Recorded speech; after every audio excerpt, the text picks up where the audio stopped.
أعوذ بالله من الشيطان الرجيم. بسم الله الرحمن الرحيم. أداء عاجل الشفاء وعودة حميدة للمفقودين. الرسالة دي أنا موجهة للسيد القائد، وموجهة لأبناء الهامش جميعا. أول حاجة يا جماعة، بالنسبة لخصوص موضوع بارة ده، في ناس كتار يعني كون واحد يجي يقول لك احنا ما عارفين. لا، الناس عارفين الحاصل ده. الموضوع ده حيبقى في ناس عارفين هاي. احنا نقول ربنا يغفر ويرحم الأشاوس الذين استشهدوا في هذه المعركة. والله حقيقة يعني زي ما قال الناس، يقول لك انت قاعد تقول الحقيقة او تقول الحق يطلعوك يا كلام.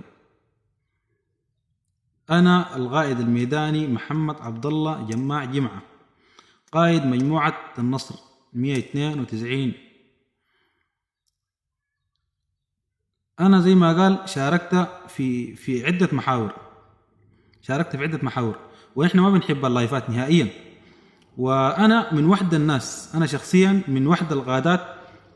الآن أنا العربية اللي الآن راكب فيها دي، الكروزر اللي الآن راكب فوق ده حقي أنا، وعندي كم عربية حقاتي أنا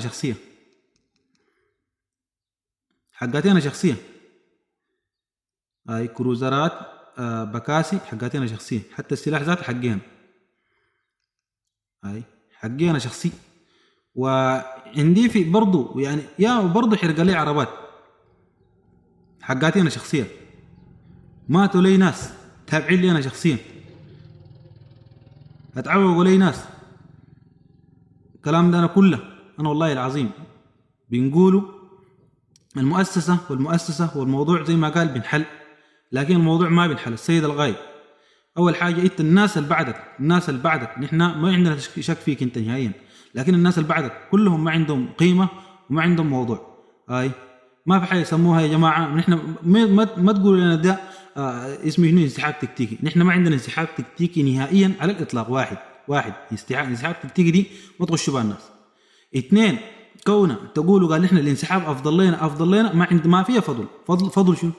نحن كنا وين؟ نحن يا جماعه في جبل مويه وحجر العسل، ما في حاجه زي ده. لكن القادات طوابير، القادات ذاتها اللي هم اللي بعدك ديل كلهم ما فيهم بركه.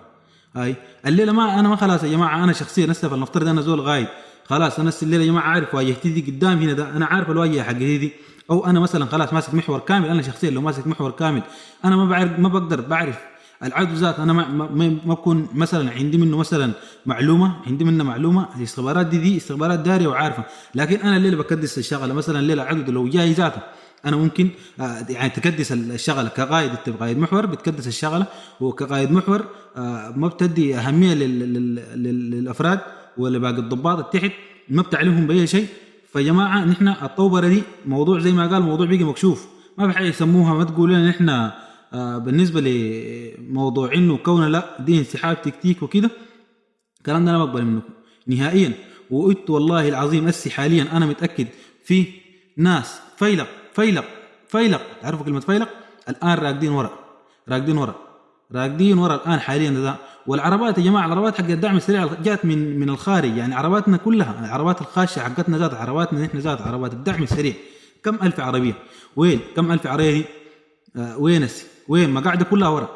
طيب يا جماعه انت القاعد لك في عرباتك، القاعدات لك مثلا في اخر حد الوطدين، وانت هنا دي مقدمه. وبعدين في حاجه انا اوريكم لها. الجيش انتم ما عارفين الجيش ده نحن زمان وقت بنداوسه مثلا الليله المحور الفلاني الدعم السريع تقدم، الليله المحور الفلاني الدعم السريع تقدم، الليله المحور الفلاني الدعم السريع تقدم.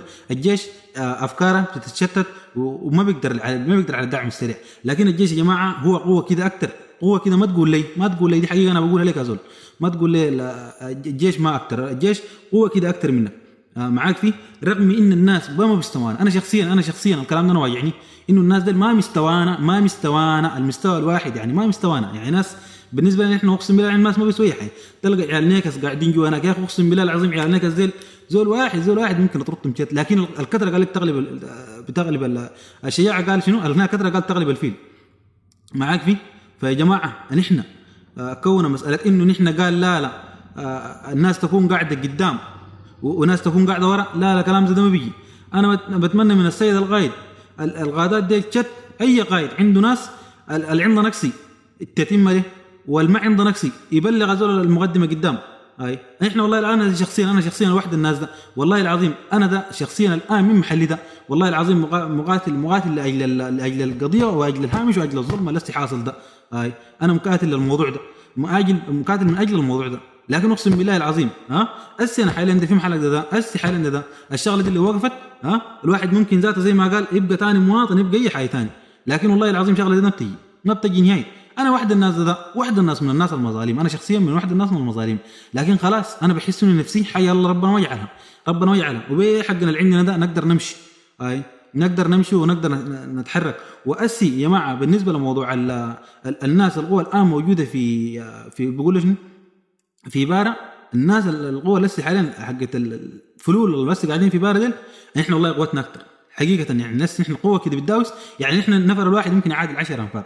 يعني انت لما تضرب 1000 نفر بكم 1000 نفر بكم، لكن وينهم الناس؟ نحن ما دارين يجوا ذاتها من ورا، يعني الناس ذاتها ما دارت تتكاتف.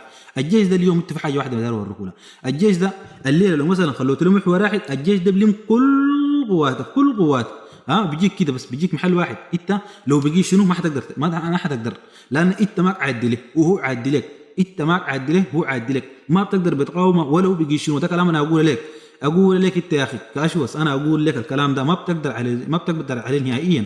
ده حاجه انا اديك لها. الجيش ده الا ما لم انت تكون عندك عده محاور تشتت انتباهها في حته الفلانيه بتقدر تشتت انتباهها. لكن احنا خطه الدفاع دي ما خطتنا يا اخي، ما تدمروا الناس. والكلام ده يا جماعه وروه واضح. اذا مثلا يا جماعه الشغله دي زي ما الناس بيقولوا لكم، قال كوريا كاليه حقتها هنا اللي بيقولها دي قد يقولوا لنا عديل كده. لكن اول حاجه السيد القائد تنتبه انه القادات اللي بعدك ديل ما فيهم خير اصلا نهائيا، ما فيهم خير ديل اصلا شنو ما فيكم خير. لان لو فيهم خير انا الليله انا شخصيا بعرف انه العدو انا جايني من وين. انا ما زول قائد، مثلا انا قائد محور او مثلا قائد مثلا منطقه كبيره، يعني مثلا انا بكون عارف عندي استخبارات عليا، عندي استخبارات دقيقه، معلومه بتكون مكشوفه، انا بكون جاهز بعد العداد. طيب انت خلاص انا فلنفترض انا قائد محور عديت يا جماعه فلان حصلوني، انت فلان ما تبقوا جبانين، تعالوا حصلوا الزول ده، او كده تتصل عليك بحاجه تعال حصل، او براك انت لو حسيت تعال حصل. يا جماعه احنا الجيش ده والله العظيم ما غالبنا وما اكثر مننا نهائيا. اكثر هو كده، يعني اكثر كده بس. لان الناس دول كده يجوك انت بيجوا بينتشروا فيك كده بس بشتت انتباهك، بيجي فيك كثيرين. يعني ناس عربات ممكن النازل حتاتهم ده كله لامنا جايبيننا قدام. اخوانا ما يا جماعه نكون منطقيين. انا الليله مثلا قوتي كثيره وده هو قدامي حاجه واحده بس، اخوانا الحاجه الواحده دي بكملها. لكن الليله لما انا شخصيا مثلا انا شخصيا الليله حاليا ده عارف انه مثلا دي حته ودي حته ودي حته ودي حته، المناطق بقت لي كثيره، وانا عارف جيشي ده ما بقدر بيعمل اي حاجه، ما بقدر بيشتغل بيسمينه بيقدر بيشتغل بالنظام حق الحرب وكده. دي المشكله هنا. انتوا حاليا انا اتمنى من القادات للقادات الماسكين وللقادات اللي بينادوهم، يعني انت الليله لو نادوك تعال اصل سريع. وانا اتمنى زي ما قال كل قائد اي قائد يا جماعه ما ادينك عاداتك حياتك تبلغ تكون، لكن ما تترم ورا. احنا بنعرفوا ناس يا جماعه واحد بيمشي بياخذ كده بس لفه كده بس بيجي ماشي بيجي راجع، واحد كده بس عربات قاعدات ورا. يا اخواننا نحن انا ده بالذات اقسم بالله العظيم الدعم السريع ده بعرف ليه جنيه، والله العظيم ما بعرف ليه جنيه واحد جنيه كده. انا كونه من اسست مجموعتي دي بعرف ليه جنيه، والله العظيم ما بعرف ليه نهائيا. طيب يا جماعه ليه يا اخواننا نحن نبقى كلنا نتكاتف مع بعض يا اخوان. انتوا الزول اللي بيشتغل بتخلوه، بتدوا الزول ما بيشتغل. في ناس حاليا انتوا بتفضلون في ناس لكن هم ما بيفعلوا ما بيشتغلوا. في ناس ما بيشتغلوا. نحن والله الكلام ده اقسم بالله واجعنا. واسا يا جماعه كونه الليله الناس الواحد قال يقول انا مثلا من انا طبعا من اسمي من ولايه الضعين، الولايه التي يعني عندها نقص كثير عامه كده. ما تقول لي انا عندي عربات، اي حقا عندنا عربات، يعني احنا عندنا عربات حقتنا شخصيه فقط. انا ممكن ما اقول لك الضعين ما عنده عربات، عندنا عربات حقته شخصيه فقط. ودي يعني مثلا الزول زي كده ممكن الواحد يتقدم بحقه ومثلا يخسره ويحرقه ويعمل اي حاجه ويضيع، ما فرقت يعني. في زول زينا كده، لكن في ناس ما زينا، خلاص انا بابا بحقك وعندك حق ما تدي حقك، هاي عندك حق هاي ما تدي. طيب المؤسسه دي مفترض تجيب العربات من الضعين ولا قدام كده، مفترض العربات دي تكون لحد تكون اخر المقدمه. لكن يا جماعه كلام زي ده ما بيجي. والليله ان احنا يا جماعه برضو وصل رسالة للسيد القائد السافنا. نحن زي ما قال خلفك ونحن أصلا كأبناء الضعين هنا مثلا، كأبناء الضعين لازم نقيف ونجتهد لأنفسنا فقط، أي لأنفسنا. يعني هسه نحن الشغل اللي لسه حالنا بيجي ده يعني عينك فوق تركب فوق، يعني ما في طريقة. نحن شنو نقيف معاك فيه، نحن نقيف. واتمنى انت الحيط والحذر، يعني زي ما قال دي شيء تاني برجع لك انت بتقدر تفهم براك. ويا جماعه نحن رسالتنا للسيد القائد انه نحن هنا عندنا نقص، يعني في نقص عديل، والزول اللي ما عنده نقص يبلغ يا جماعه، اللي ما عندك نقص تبلغ.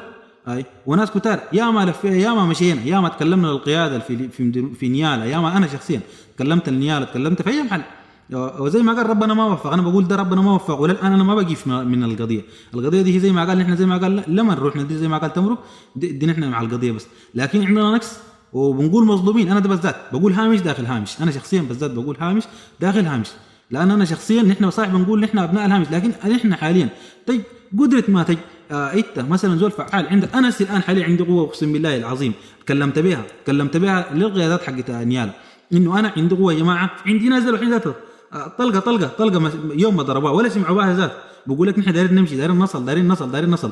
طيب يا جماعه انا اوصلهم بشنو؟ انا ذات الخارج ذاتها كاتلين اوصلهم بشنو؟ انا شخصيا اوصلهم بشنو؟ الناس القوه الكبيره حقتي دي عربات لسه عندي ده ما وصلنا 5-6 عربات ده ما وصلنا، ما وصل الهدف النازل، وكان شلت منهم جاي وقعدوا يقول لك كده. وانا شخصيا والله العظيم لا قبلي لا عنصري لا جاي، انا داير وطني تتقدم وداير الامور دي تمشي لقدام، لكن بالطريقه دي الامور دي راجعه ورا مليون. وانت السيد القائد اليوم نحن عندنا دولة تأسيس بحكومة بهذه الطريقة. كيف تقدر تحكم شنو؟ وين لكن تحكم؟ أنا أتمنى يا جماعة الحتة دي يا جماعة الناس تعمل خطة علاج، والله خطة علاج. والله أنا متأكد زي أنا ده متأكد، يعني يمكن يكونوا كم في المية، يعني واحد غيور، واحد زي ما قال بيدفع بحقه، وأنا متأكد في غاز للآن ده والله العظيم بيدفع من حقه. أنا الدعم السريع ده ما بعرف ليه والله العظيم ولا شيء، الكلام ده أقول حقيقة. وأي زول أسأله أنا كنت في مدرمان اسالوا يا زول كن من الغادات ده الفيزول قال لكم انا جنا محمد ده ادينا كده ولا ادينا كده، بس يوميا يقضوا لنا تعال احسر تعال قوم هاقع وسوي مواضيع كده.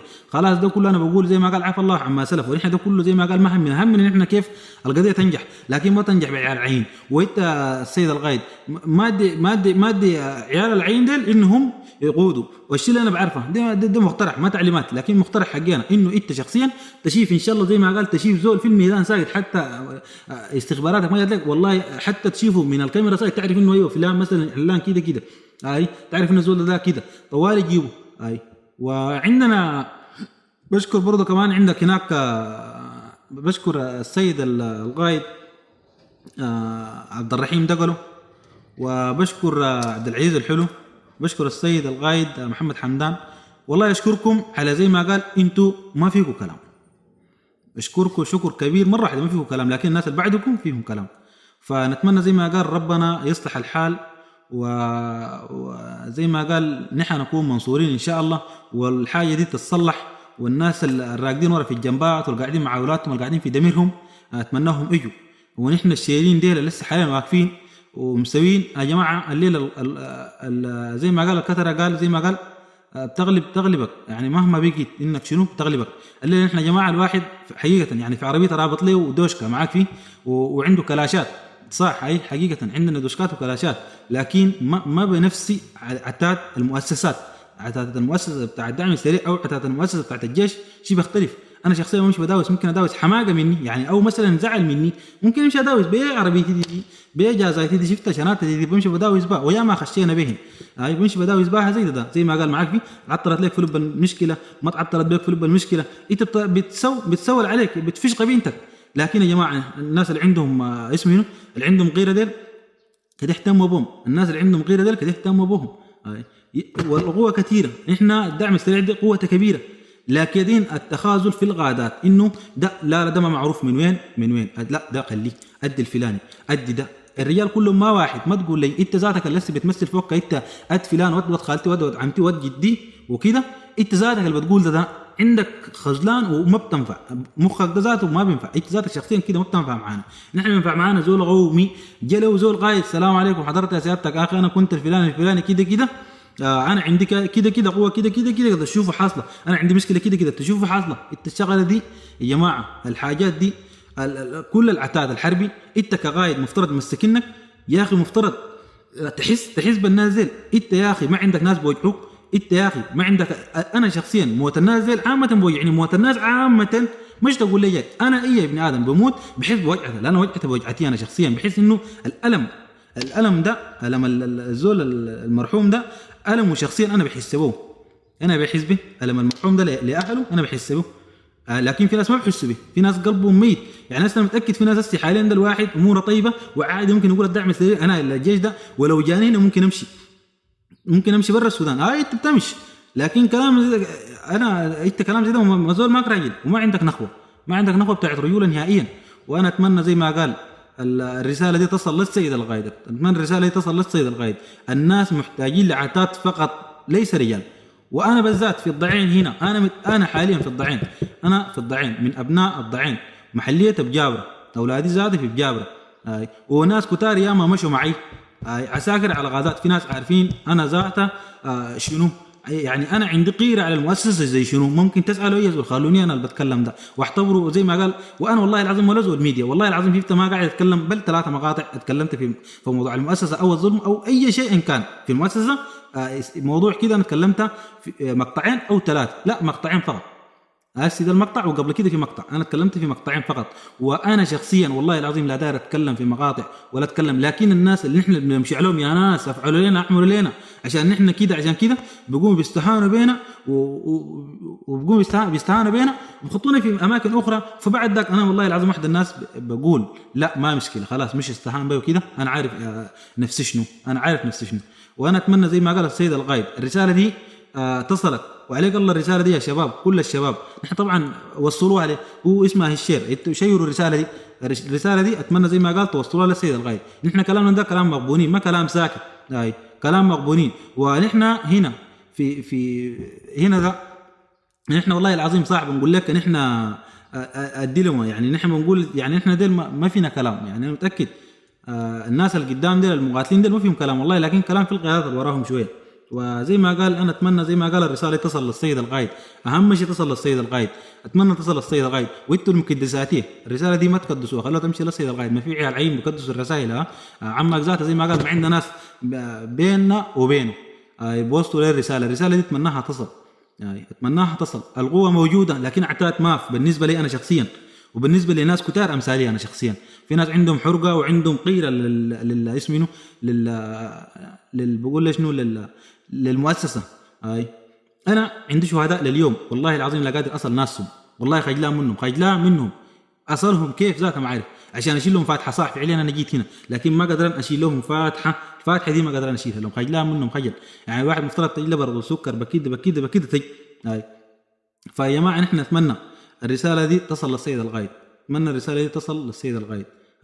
ان احنا زي ما قال التهميش داخل التهميش ده الناس كده يخلوه، والناس اللي بياكلوا في حق الناس وبياكلوا باجتهاد الناس اللي يخلوه. الليله انت مثلا الليله يا اخوانا تلقى ناس شغالين في المحور وبتلقى زول جه كده بس وقال لا ادوا ذاك لانه قريب فلان. اخوانا كلام زي ده ما بيجي، اخوانا احنا خطونا عديل نكون في ارض الواقع. يا جماعه انتوا براك وانت الزول الدق قايد ده القياده دي ما حاجه ساكت. انت شيف انا الليله انا شخصيا الليله في عساكر ديل ما عندي ده قبيله فلانيه ولا قبيله فلانيه، كل القبائل بالنسبه لي واحد، كل القبائل السودان للسودانيين فقط، كل السودان ده بس انا بالنسبه لي واحد يهزو السوداني ده بس خلاص. وانا يهزو الشخصين في القضيه جاني ان كان امريكي ولا شطار رجيم زي ما قال ذاته عديل انا ما عندي مشكله، انا ذاته بحطه خلاص ده ذاته شنو اعتباره جاني من القضيه، زول جاي من اجل القضيه يعني جانا من يهزو انا خلاص بيعتبروا مؤسسه الدعم السريع. ان احنا اهم شيء نشيل القبليه كلنا، قادات على عساكر على ناس زي ما قال اسمي شنو مسؤولين مشرفين وفي مشرفين ديل السيد القائد صح اداهم مشرفين، لكن ما مشرفين نهائيا. لو اديت زول غيبش كمين الميدان كي زول غيبش عسكري غيبش سايد كي عنده حرقه، واليوم زي ما قال عرباتك حرقت ساقط عوانط اللي بلعبها مسيره اللي لا بحرس بقوم وقع. اليوم زي ما قال كان انت عملت بها شغل سمح، زي ما قال انا متاكد كان عملت بها شغل شنو سمح، وكان عملت بها زي ما قال حاجه سمحه مره واحده. لكن يا اخواننا عربات بودوهم بدخلوا لهم فوق بيت بغطوا لهم بمشمع. يا اخواننا نحن ما جايبين للكلام ده، يا اخواننا عربات دي ما جايبين للكلام ده. كدي انت اقتل العدو ده، اقتل العدو ده انتهى منه نهائيا، انتصر. بعد شويه السيد القائد ده خلاص بقي الثاني ما في حربه معاك في عرباتك دول كلهم جبتهم خطين في البيت. امس تقول السيد القائد ده عربات يا اخي راعي ليهن من اللعد ما يلاقيهن كده، خلينا راعي لين في ناس قر من العربات هاي. الحمد لله انا ده زي ما قال مين قميت في عربات دي ما محتاج لعربات ذاتها نهائيا. لكن في ناس والله العظيم واحد وحاط الله يشوف التسابيع ويشوف البي 6 ويشوف شنو. نحن هسه الواحد التسابيع دي يوم واحد زي ما قال يوم واحد بس انا بتذكر كنت مع زول، لكن اقسم بالله العظيم ولا بتشرف بها ولا بتشرف بالبي 6، بتشرف بالقضيه، بتشرف بالقضيه، القضيه ثم القضيه. هاي الليله زي ما قال لك بعربيه الشيء دي بجازاتي دي شفتها بطردتن زي ما قالوا بعربيه الشيء هذا بطردتن فيه من المؤسسه دي لما نكملها. لكن يا جماعه اخواننا كلام زي ده يا جماعه ما بيجي، كلام زي ده ما بيجي. وانا اتمنى يجوا يسمع المقطع ده يسمع للاخر، اسمع للاخر انه يا اخي دعم السريع ده عنده ناس رجال زي كلامي وكلامك ده، ما ناس ساكت، رجال جد. اي والله العظيم ناس عندهم قيره. لكن انت بالذات لما تكون عندك قيره وعندك هنا الليله كنا ادوك حاجه عشان تمش، هو الطابور ده بيسلط عليك بقتلك يا اسي. وانا اتمنى للناس القيادات الحقيقيين، انت عارف نفسك قلبك انت انك واثق من نفسك زول نظيف، اعمل حسابك ما تقول لي ده قريبي، ما تقول لي ده اخوي، ما تقول لي ده ياتو. اعمل حسابك انت بل تكون زول صادق. مثلا انت زول صادق عارف نفسك انت صحيح كده زول صادق، ما تقارب اي زول وانت حاسيه انه خمنت انه زول ده خاين او قال لك انه زول ده خاين، ما تقاربه نهائيا، ما تقاربه نهائي، كله بعيد منه بس ما تقاربه نهائيا. هاي انا وصيت لكم والله العظيم اقسم بالله العظيم، نحن زي ما قال انا دوحت الناس وكل امثالي موجودين. اقسم بالله العظيم في ناس عندهم غير على القضيه والله العظيم لدرجه خيف، اقسم بالله العظيم والله العظيم اقسم بالله انا حسي واحد لما نقول المنطقه سقطت يا اخي اقسم بالله العظيم حاط الله ما عرف ذات دي شعور دي. نحن ما عارف ان هذا الواحد قلبه ميت لدرجه شنو يا اخي مع ابوهم ذاته. وشكرا لكم زي ما قال. نتمنى الرساله تصل السيد القائد، نتمنى الرساله شنو تصل السيد القائد هاي. نتمنى الرساله تصل السيد القائد يا شباب، عليك الله الرساله دي توصلوها للسيد القائد، توصلوها للسيد القائد. البوابه الان الموجوده دي عشان ما تحرقوا قلوب ناس والدماء وتسفكوا دماء ناس، خلوا القوى الورا دي كلها تخش تتقدم، خلوا القوى دي كلها تتقدم. دي انا وصلت لكم. والتحيه للسيد القائد محمد حمدان. من هنا زي ما قال اقول لك والله العظيم وراك رجال، وراك رجال، وفي رجال فعليا صح خازنك، لكن والله وراك رجال اقسم بالله. نحن لاخر نفس شنو دعم سريع، دعم سريع من ضمن المؤسسه. ونحن زي ما قال والله العظيم من ابناء الهامش حقا، نحن صح والله العظيم مهمشين زي ما قال. نحن التأميش ذات نحن ذات زي ما قال لك المهمشين نحن التأميش. والتحيه لابناء كل السودان، والتحيه لابناء الضعين، والتحيه لابناء ابو جابره محليه ابو جابره ارموا قدام. وانتم زي ما قال والله العظيم الفقد كثير في ابناء الضعين عامه، وابو جابره فيكم فقد كثير. لكن زي ما قال نقول ربنا زي ما قال اجبر الخواطر ان شاء الله. زي ما قال تسلم الله يديك العافيه. القائد محمد عبد الله جماع قائد المجموعه النصر 192